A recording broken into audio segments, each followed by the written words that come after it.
Hello, this is Adam with XLaser. Today I'm going to give you a quick overview of some of the Prism functions of our control system Mercury as shown on a Skywriter HPX 5W using the Avolites control system. First thing I'm going to do is go ahead and locate the fixture. In order to show things off a bit better, I'm going to actually go ahead and change the gobo here. Go with a square.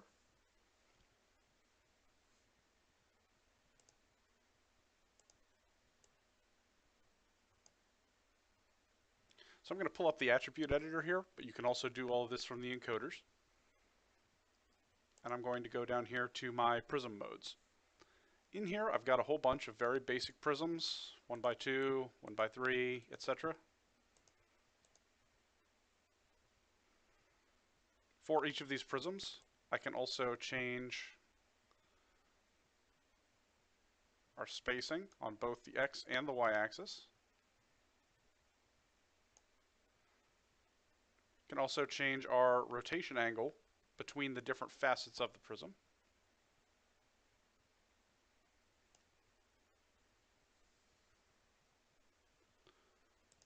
On top of that, if we go to the geometric pre, from that I can actually scale our image before it goes through the prism.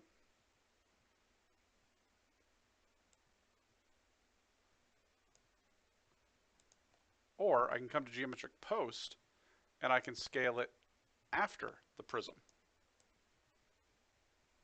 And those both stack appropriately. I can also come back into geometric pre or post and I can do things like Spinifex.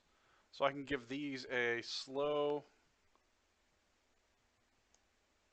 clockwise spin, and then I can go to the geometric post and I can give a whole thing a counterclockwise spin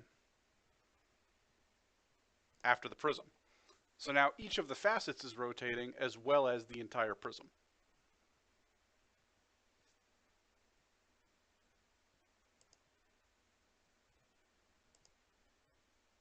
I can keep those while still modifying things like my spacing, so I can get some really cool little dancing effects by putting those on a shape generator.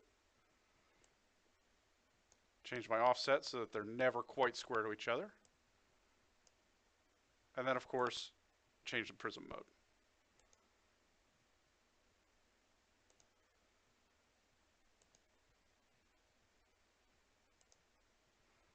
So I hope this has been a fun and informative little look at our prism settings. If you have any questions, just shoot us an email to sales@xlaser.com or support@xlaser.com, and stay tuned for more videos coming out.